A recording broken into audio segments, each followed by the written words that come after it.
Hello and welcome. You are listening to the Talking Locs podcast with Locitude.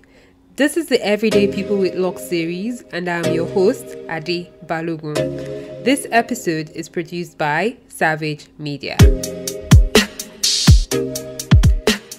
Today, we'll be thrusting the glove with Ngumo, who is of Kenyan descent and has spent the last decade and a half exploring parts of the world in his journeys through life as a man with locks. He is also a professional mountain climber, a good friend, and a big motivator of Locitude. And now, without further ado, let's get into it.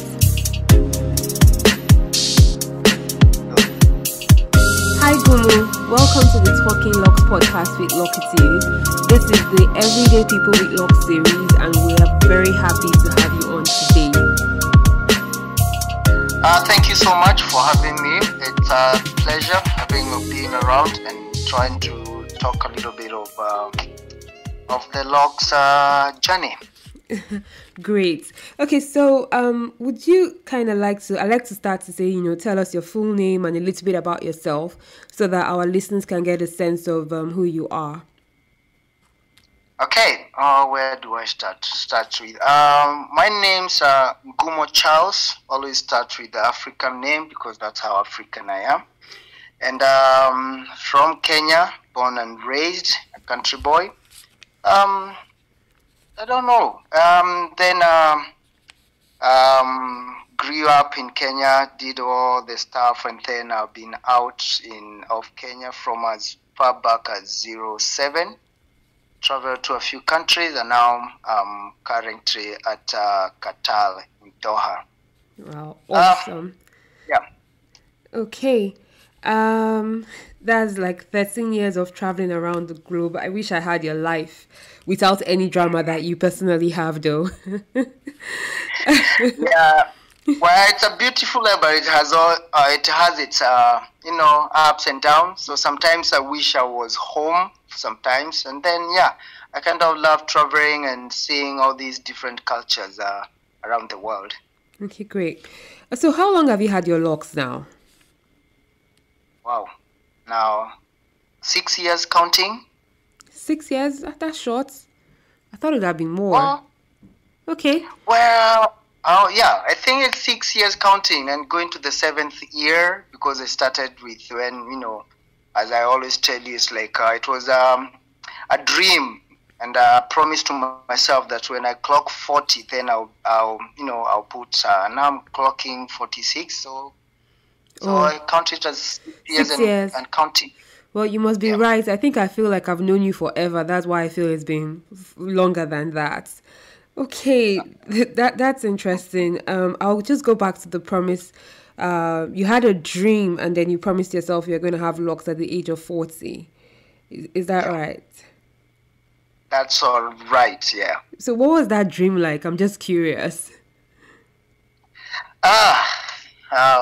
Now, growing up and, the age in those days of the 80s, there were some music videos that I used to watch. Not more of reggae, because you kind of grow up knowing reggae with Locs.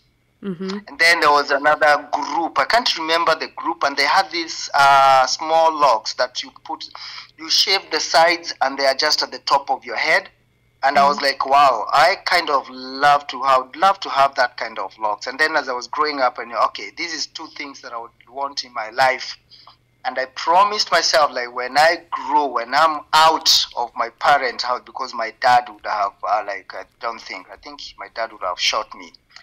And so I decided when I grow up and I'm out and I'm doing my things, and then I hit 40, I promise myself I'll have two things.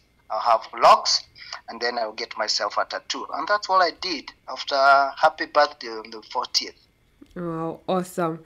Okay, you said something interesting that I can identify with as a West African. You said when you leave home, you didn't want your father to shoot you. So you said, you wanted to be completely grown and independent before having your locks. I think in West Africa, a lot of men and even women experience the same thing where you are looking for absolute independence. So my question is, are locks frowned at in East Africa?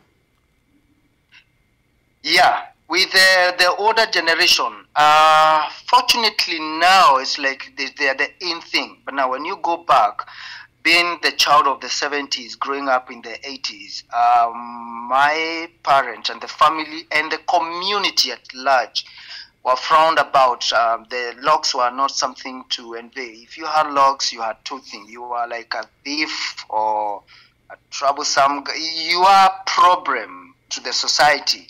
They didn't look at them like, wow, this is good. So it was the madmen and women who had logs and thieves that had logs. And I know kids that could not hear or obey to their parents. So having logs, and then you are into drugs. So, and if you're not a thief, then you are into drugs. And then so it was something to be envy. And people who had logs would be like, there was all this, you'd hear the community, you'd hear your parents, you'd hear people saying, I would not want my child to turn out like so and so.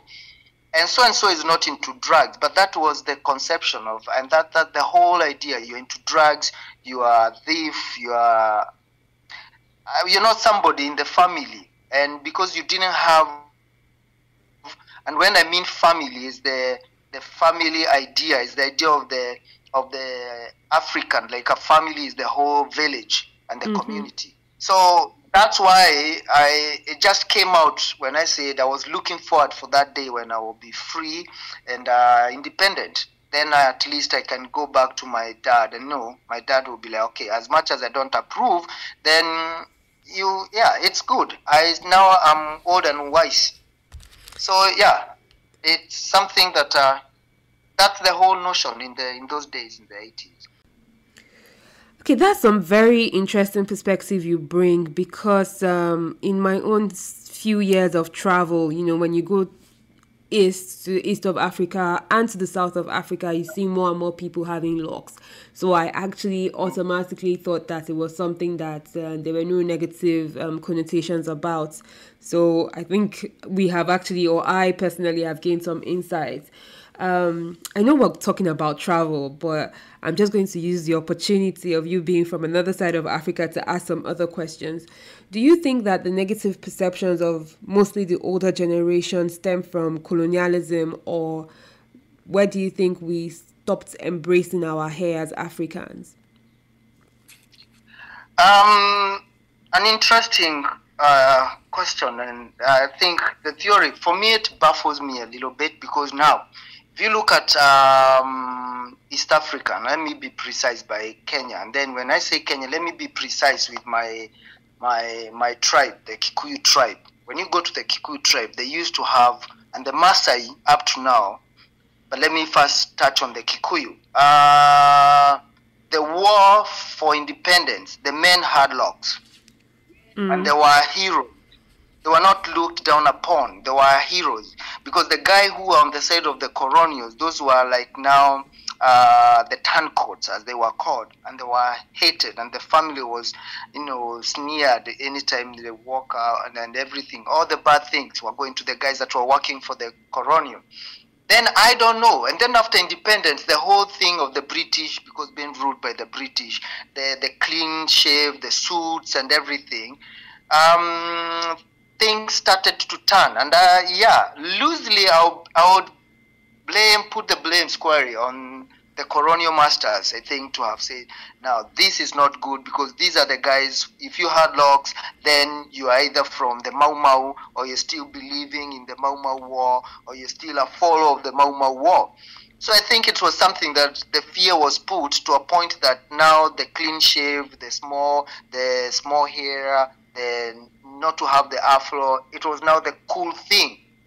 And so to me, it is like that's where the belief of we've got to look to shun away from locks.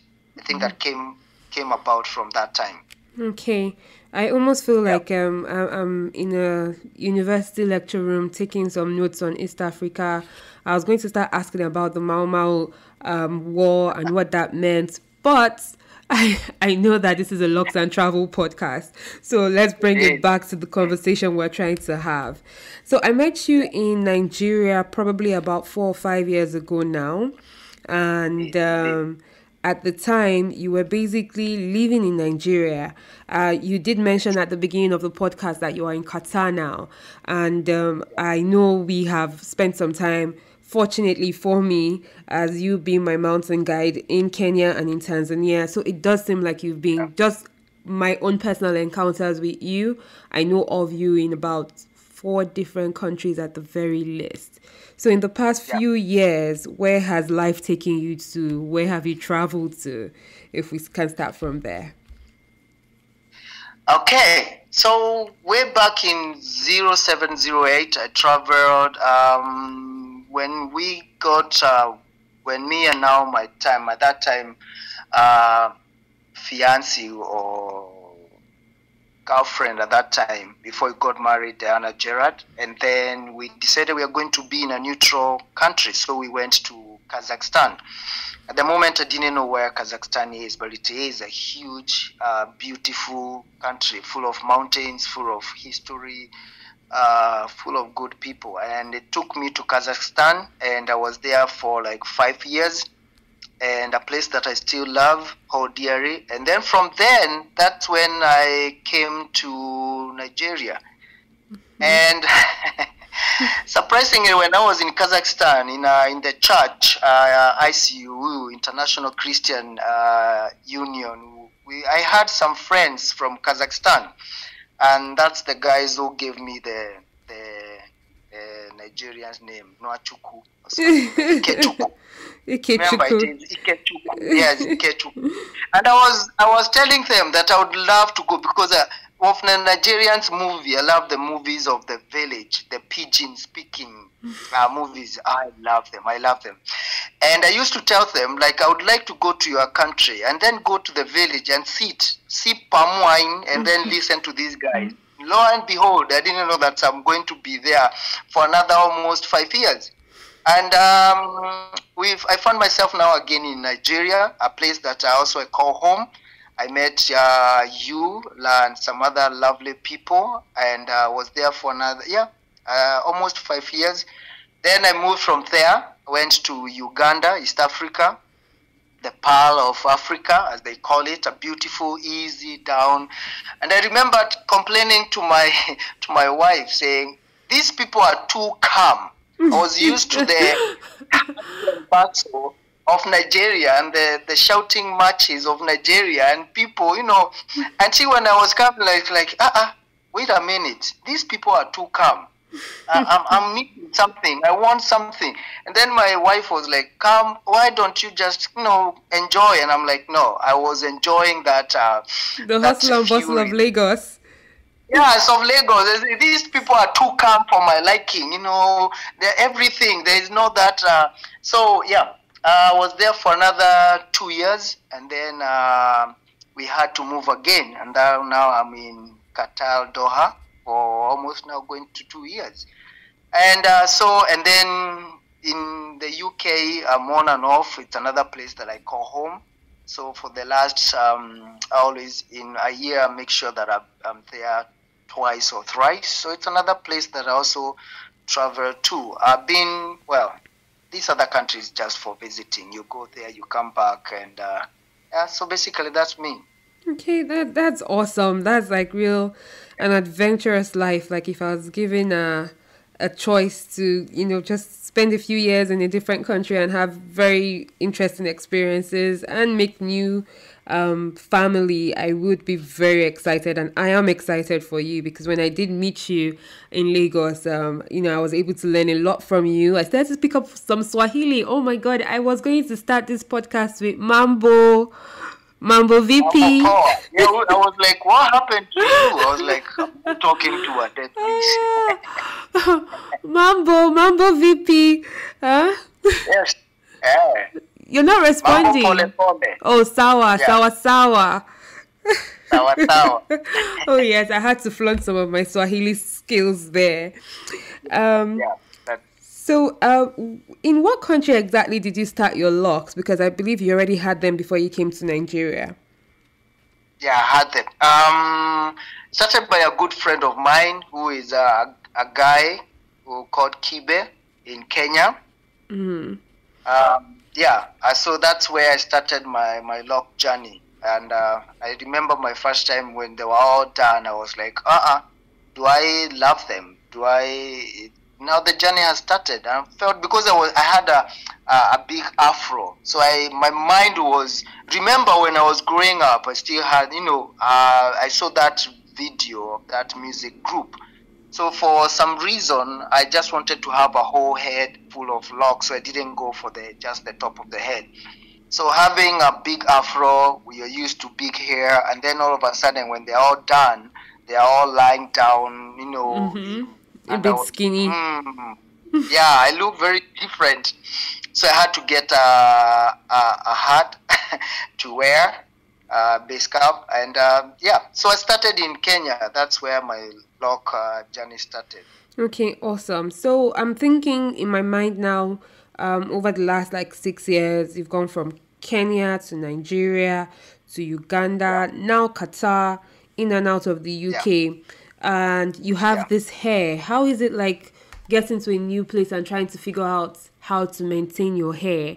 Can you tell us a bit about finding people, what the weather in these different countries does to your hair, and how you cope in managing it? Oh boy, yeah. It's now that's where you kind of feel like, should I cut them? Should I do this? Should I do? Now coming to after they were done, then it was now the whole journey I started to keep them, and then so there is all these. You start now getting to go to the shops, to the sites there where the women shower caps are. First, it was odd and it was a bit weird, and it didn't feel comfortable to go and say, can I have a shower cap? Or now you have a shower cap in your bag. So those are the things that I hadn't factored in.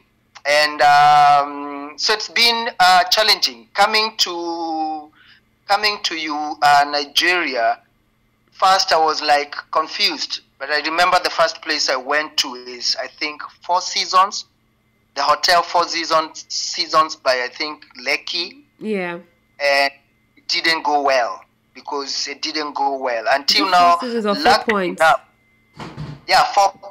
4 point. Yeah, it was a 4 point in Lake. That's where I went the first time, and the lady who did my hair, oh God, she didn't even know what she was doing. So I was like, me, I'm done.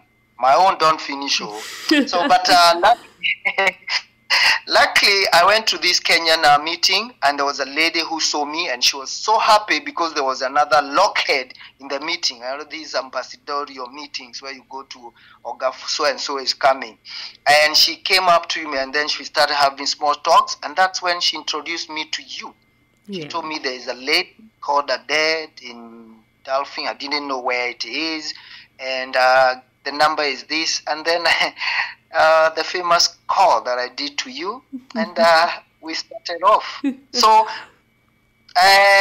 getting to know you, getting to come to Locitude, that has been a blessing, and thank you so much, because when locks are that tiny, they need to be nurtured, and you did a beautiful, fantastic job. So I walk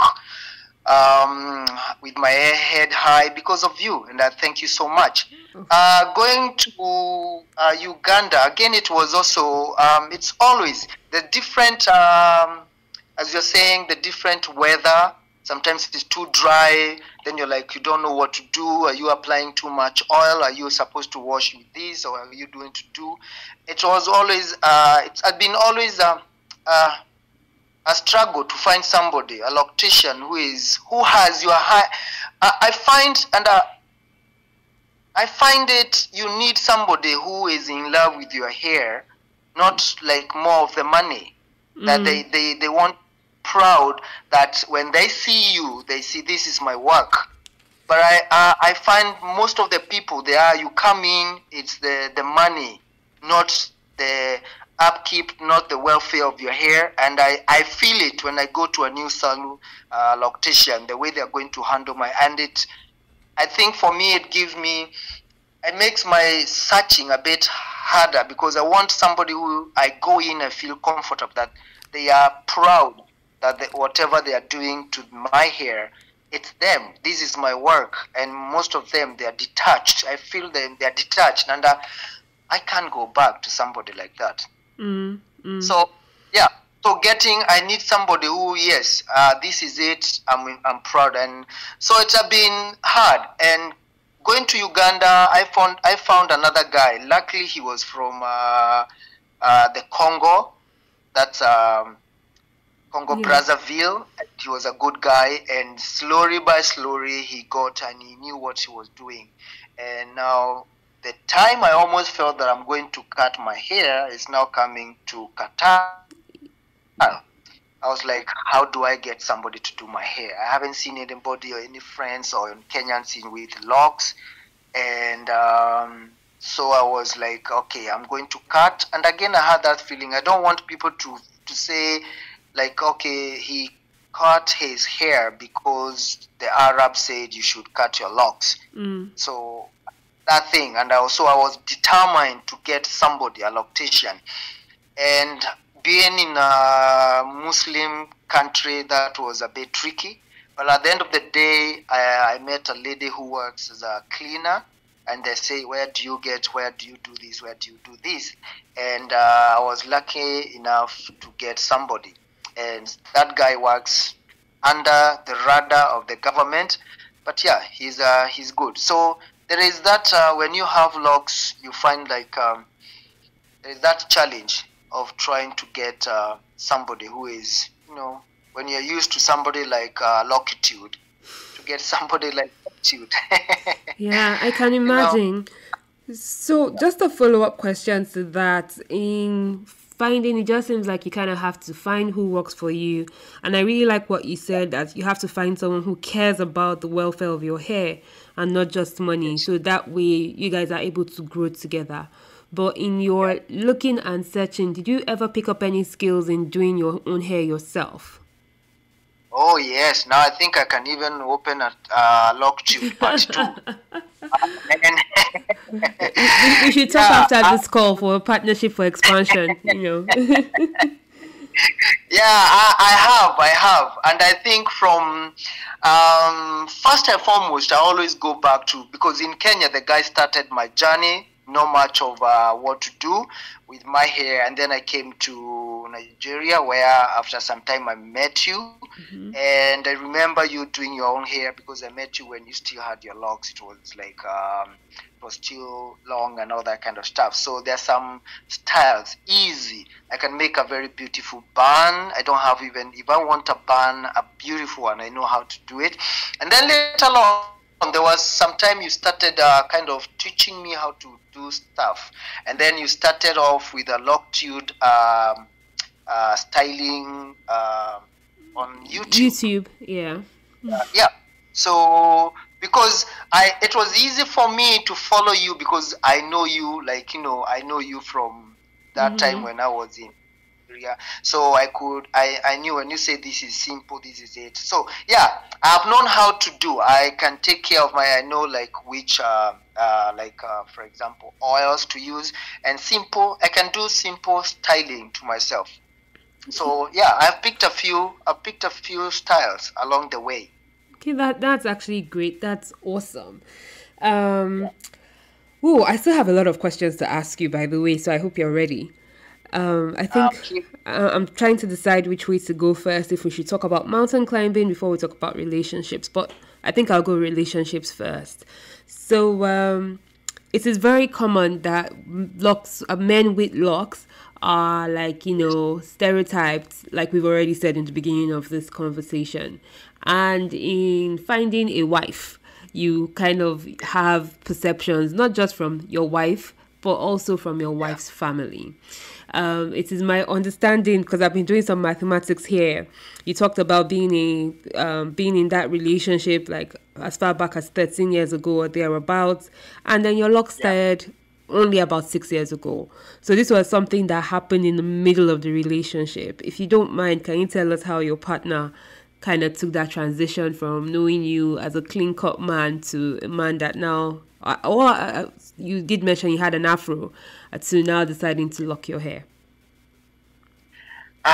Okay. Now, luckily, I'm in a so kind of I'll call open. We discuss if I want to cut my hair. That's my wife. Oh yeah, how long should I leave it? How far should I go? That kind of stuff. I want to apply a bit of color. Should I go for this? No, you look good on this. You look good on that.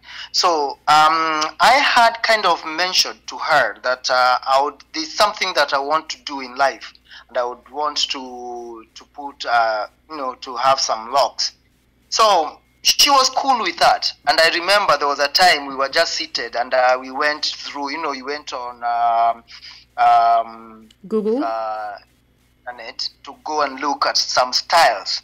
So if you have locks, how can you style? Which one, which one would be cool? So we opened up, it wasn't before, it was way before the Instagram. So we went on online, and so first she was okay with that. And then afterwards, I'll be truthful to say, when I had them, first she was like, I don't know if now I like you with them, or I don't know. Okay, because now you have them, let's see. But again, she reminded me, because I told her if I have them, then I'll have them for a number of years, and that's almost like 5 years. So she was like, okay, I'll be looking, because I love you truly when you have. But truly, slowly they can. She warmed up to the idea, and she saw, as I always tell people, we are the custodians of locks. So because of the perception of the people, because I was even shocked that even in the UK, if you have locks, you are druggy, you are all that kind of. So for her also, she had that kind of, we need them to have a clean look, you need to be this, you have to be this. And I've been the custodian of locks, as I tell you, I've told you. Then I had to keep them clean. And then slowly, yes, she warmed up to me having locks. But I'll tell you this: she's looking forward to the day I think I'm going to cut them, so that I'm back to the way she knew me. So she longs for that, for that look. Okay. Yeah, I understand her though. I would imagine if I fell in love with a man that had a big afro and then he changes it up on me in the middle of our relationship, I may not be very pleased. So I might just be looking for that young afro man. So yeah, I think I'm with die on this one. So when the time comes though, yeah, the next parts of relationships I would like to explore. How do your kids or your child, how does she perceive you? I'm so sorry, I'm mentioning names, and I'm already, because I do know you so well, I know that there's you have a child called Michelle, so I'm going ahead and thinking like everybody else is on the same page with me. But tell us about how your child perceives you with locks. Well, I've got a daughter who just turned 19, so called Michelle, living together, the lovely lady. First, she wasn't sure. She's grown up knowing dad with this clean, small hair and a tiny afro. And so the first time she wasn't quite sure of do I like or love daddy with locks. And then later on, when I think she even started washing it for me and styling it, she grew to love them. And now she's like, oh no, don't cut. I love them. So she is cool. And yes, when I want them to be clean or something, or for a bit of style, now she knows how to style them, and she's a good helper with keeping them clean and style up. So yeah, she loves them now. She loves them. Yeah, she loves them. That's actually quite nice. I would imagine that, having been a teenager myself, because I don't want to say I've had a teenager, I don't have teenagers, but I can imagine that teenagers can be a little bit difficult to connect to when they start to become teenagers. So it's nice to have a way of connecting with your daughter through your hair. Oh, okay, all right. And then back home, when you decided this at 40 and going back to Kenya for holidays, I presume, how did family on that side perceive your hair? Now I have been the youngest of the 4 brothers, and very close to my nephews and my uncles, nephews and nieces. They're so cool. they were so happy that they have an uncle who has locks. So that part I didn't have any problem. I never had even problem with my old man, my dad. He was so cool with it, because now my dad he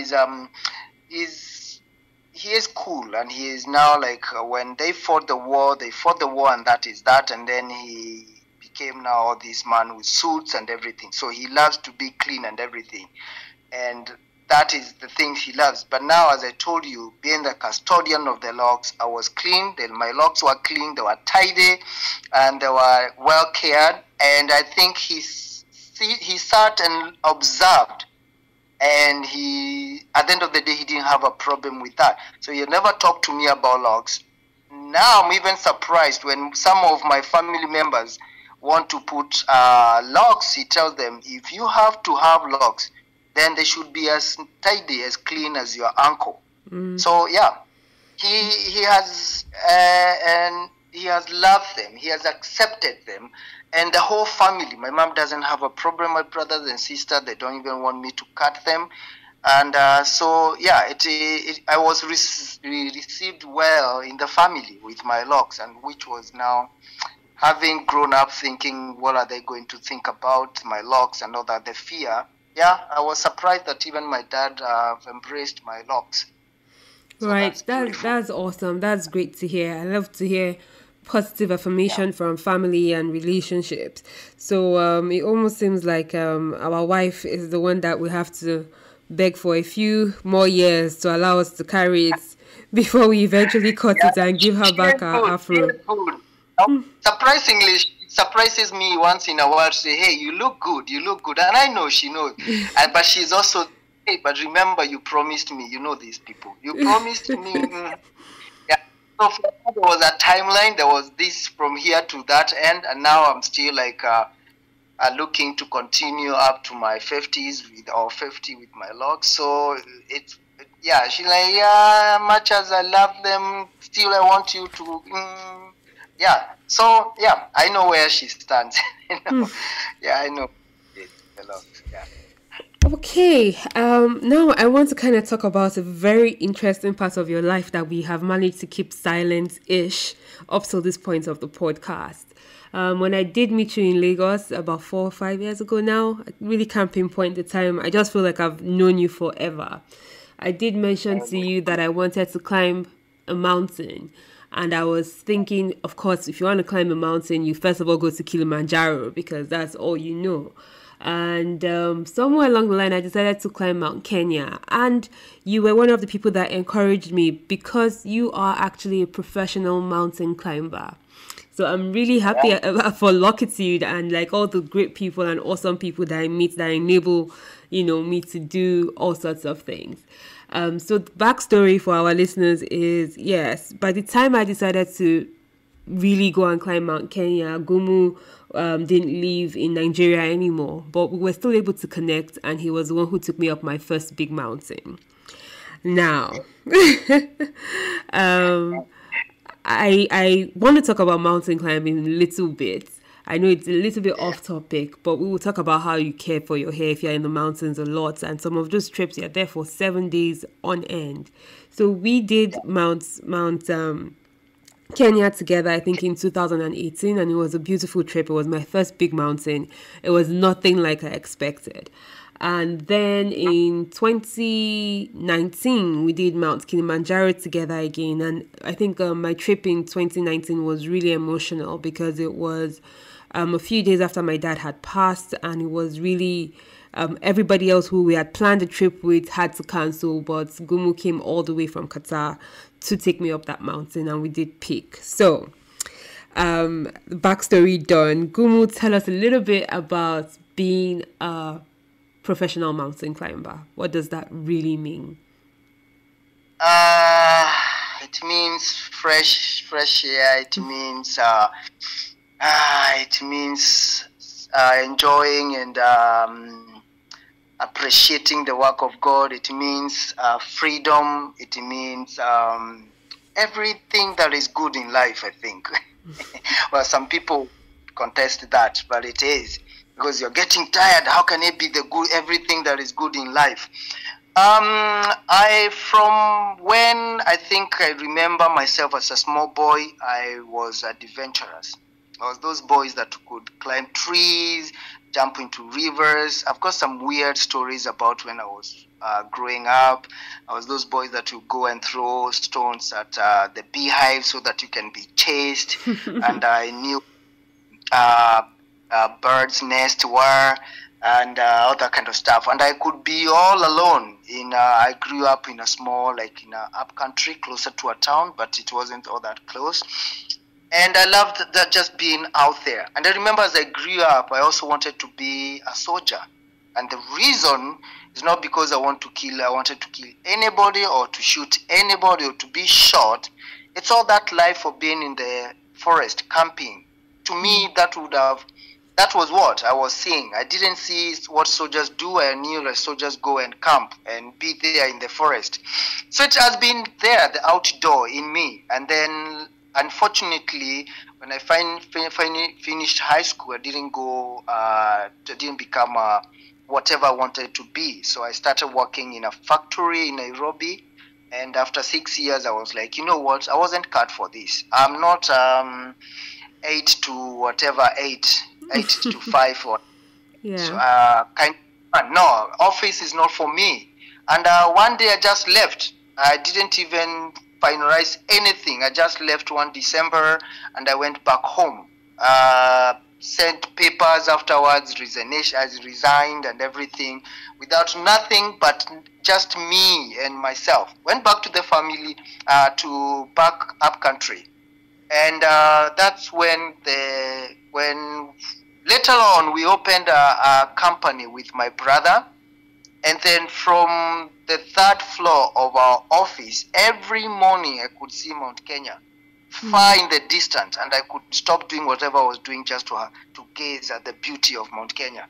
Then one time my sister called me and said, hey, do you want to do Mount Kenya? I say, wow, yes, I want to do Mount Kenya. And say, my husband has a group, and they're Canadian high school kids. And do you want to join? I said, yes, please, I want to come. And that's how I left my company with my brother, and I never looked back. And so Mount Kenya became my office, and I worked there for a few years, like 6 years, and then before now going to Kazakhstan, and then I continued. That's where I met somebody, a Russian guy called Mika. I used to call him Mika. And then again, he introduced now to rope climbing, like now proper rope technical. And then, God, I was married to the mountains. So yeah, that's the summary. That's how, and then later on went to the UK, did their mountains, and then went to do a mountain course in the UK, which I did and I finished, and then I returned back home to do some more mountains. So I'm still doing mountains and hoping to do mountains until my old ribs will tell me no more. Yeah, I really resonate with that. I think climbing a mountain is an experience and a half. It kind of tells you a little bit more about yourself. Having climbed mountains with you, I just want to get your own perspective. In those 6, 7 days, 5 days when you are in the mountain, camping, are you even thinking about your hair? Are you worried about what's my hair doing? Especially considering the fact that a mount like, I think even 2 of them, mountains like Kilimanjaro and Kenya, they take you through almost 4 seasons in the matter of like 4 days. So you go from thick forest, humid atmosphere into like a shrub atmosphere, into a desert-like atmosphere, then into glaciers, all in the period of a very short time. Does it ever bother you what is happening to your hair in that period, or are you just focused on the goal?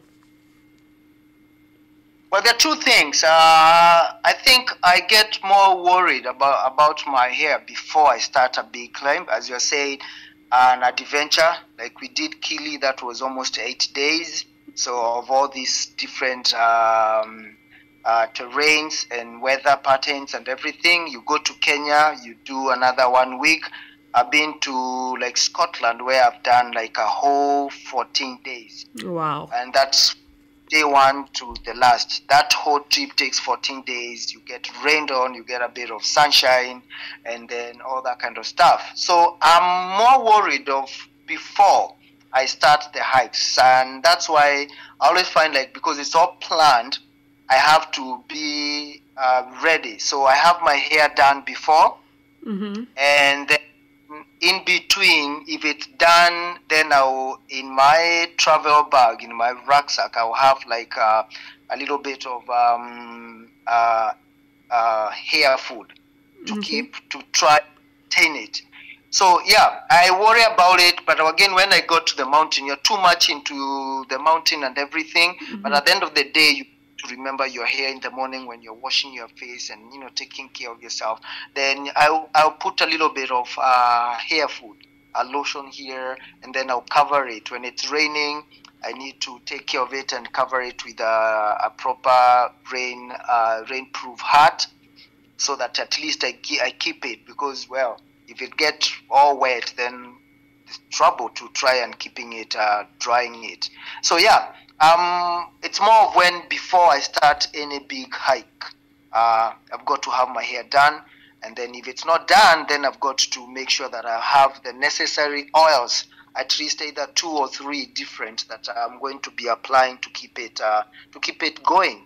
Because I always think at the back of mind, I'm a custodian of the Locs. So I want even people out there to still look at my hair and say, wow, now I would like to have locks. Because we're up in the mountain in day 6 and they still look okay. Yeah, right. I love the word you keep using, the custodians of Locs. I think we've had a very rich conversation so far. And I wish I had thought about this before the podcast, so I would know the exact way to phrase it, but I'm going to try.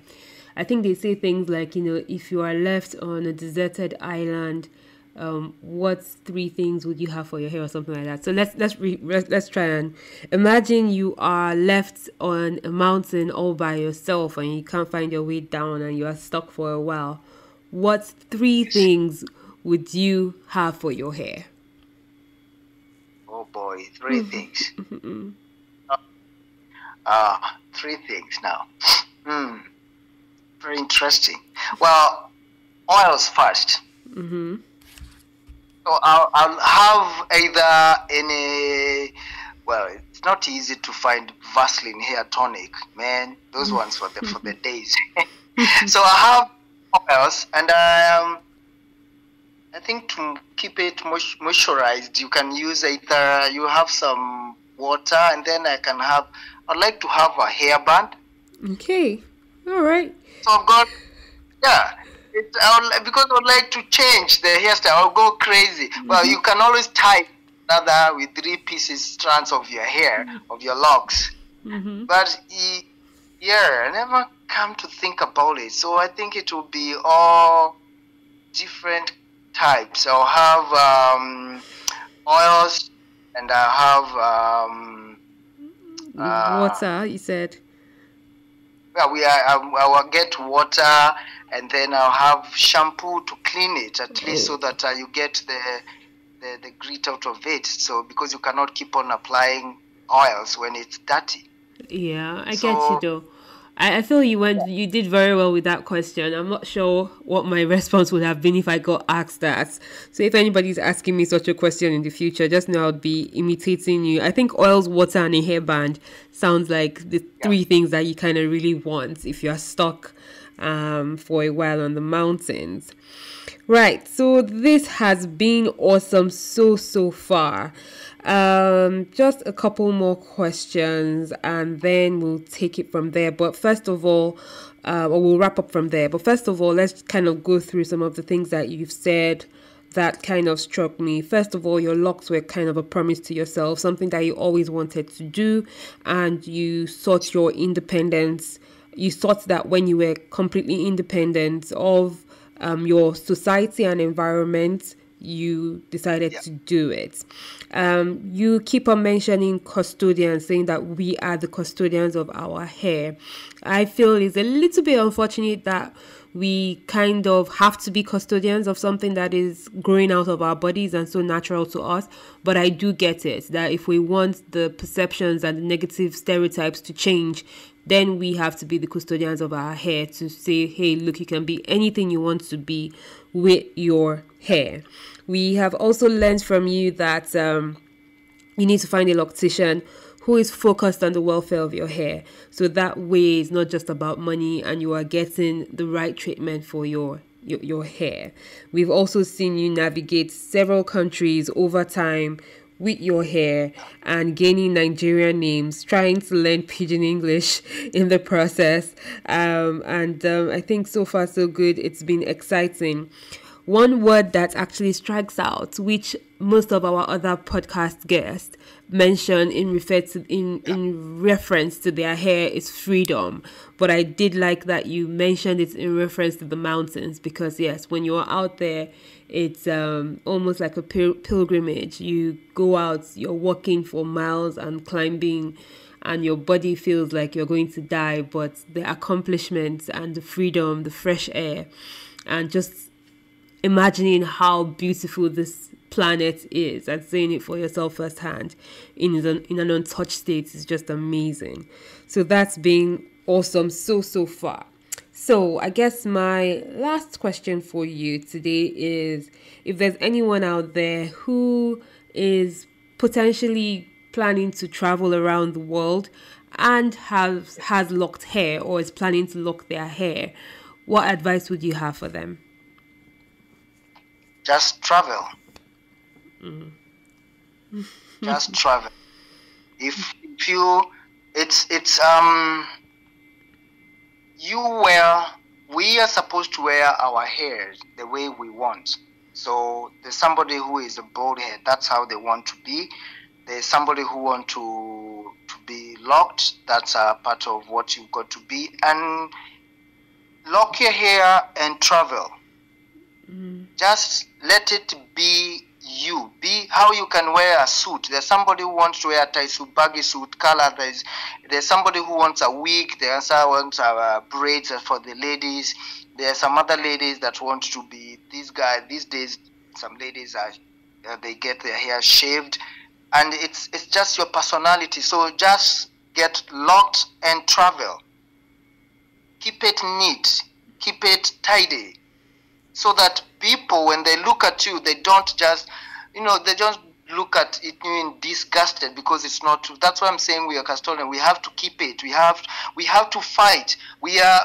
So let me just answer it back. Like, just lock your hair and travel. Mm-hmm. That's the only thing I can say. People have looked at me in a funny way, but at the end of the day, they are like, oh, okay, I think I like his hair more than the one I saw with the other guy. So that's the difference. So keep it tidy and have your hair. Don't be who you are and travel the world. I lied. I said that was my last question, but I like what you said now, and I realized that we really didn't touch on that. So when we think about locks, we think about locks in the context of places that are black dominated. So like our continent, Mother Africa, is full of black people, and we have our stereotypes about our hair. When you go to the UK and the US, you do have significant amounts of black people around, even though yes, we're the minority. But in an Arab nation, I can imagine that blacks are even more of a minority. What is it really like being a black man with locked hair in Qatar in 2021? So I'll answer that with a small story. When I came here, regardless that you have an international driving license, you have to, as if you're not from UK, Canada, and wherever, another funny country, you have to do a half-course driving. That is in their law. So when I came here, I had to go and do my half-course driving. When the day came for my for my test, one of my friends who I had met called me and she told me, hey, my friend, you have to do something with your hair. I'm like, what do you mean I have to do something with my hair? And then she was like, you have to wear either a beanie hat or you have to cover it with something. Because these guys, they might even look at you and fail you. And I was like, so that thing for a week before, I think, a week before my test, it was eating me up. I'm like, this is me, this is who I am. But with these Arabs and everything, now the guy can film me because of having locks, and it ate me. And I was like, and then at the end of the day, I was like, you know what? This is me, this is who I am, and I'm going just to be who I am. So I didn't hide my locks. And I went there. They were nicely tied. They're nicely, they're tidy and everything. And there was no problem. But now this is the whole thing. Some of them are not very comfortable with us. It's so you find some looks from the mainstream guys, Arabs, looking at you like, why? That's like supposed to be ladies' hairstyle. So why are you having it? But that's why I've just said, you travel, people are going to look at you in different ways. It's been hard, but it's not as hard like I can't leave the house there. I'm thinking apart from that, I haven't had anybody, they will look at you, but nobody has said anything. But it's all about how you wear your hair and how you walk around in your hair. And so it's all about, having that confidence. And when they look at you, like, you know what, even in Kenya, some of them, they look at me like, why is he having that kind of hair? So when I have that kind of attitude, so now, I travel the world with my head held high. Awesome. Thank you so much for taking us a little bit to Kazakhstan, which I can't even really imagine what it will be like out there. Maybe I should put that on my travel list. Coming to Nigeria, where I met you, telling us a little bit about Uganda, and I think we're going to, at some point, plan to do the Rwenzori Mountains. I hope I pronounced that right. Yes, the mountains of the moon, Rwenzori, beautiful mountains, beautiful. Spend 10 days, some of the best time. Yeah, and thank you for the stories from Qatar and just having a perception of what that is like, and from the UK. And I think I've learned a lot more about the Kikuyu tribe, Kenya, and for my own personal curiosity, I'm probably going to be researching the Mau Mau War. So I think this has been packed. This has been interesting. And I don't want to take all of your Sunday from you yet, because even though it's a holiday for me, it's actually a work day for you. So, which is interesting. So thank you so much, Ngumo, for joining me on this episode. It's been a pleasure, as always, talking to you. Thank you so much for having me around. It was a great pleasure. Pleasure is all mine. And I've enjoyed everything. And thank you so much for doing what you did to my locks. My pleasure. All right, Ngumo, bye. Okay, bye. That was an enjoyable conversation, which has led me to be a bit more curious about the history of our brothers and sisters on the east of the continent. Even though we are different, our stories are mostly the same. Well, it was a pleasure to speak to Ngumo as always, and I hope you enjoyed it. In our next episode, we'll be focusing on Locs and the buzzword feminism. This is often controversial, but I hope our guest and I will be able to peel up the skills and make some sense of it, and also see if Locs plays a part or has a reflection on that ideology and lifestyle. Thank you so much for tuning in and listening to the Talking Locs podcast with Locitude. It has been such a pleasure being your host. My name again is Adi Balogun, and thanks to our producer, Savage Media. Please don't forget to follow us on social media. We are at Locitude, Locitude, and you can find us on Instagram, Facebook, and Twitter. And for more interesting podcast episodes on Everyday People with Locs, don't forget to subscribe to our podcast. We are currently on Google, Apple, Stitcher, and Spotify podcasts. You can also find us on YouTube. And don't forget to keep it locked with an attitude. Bye.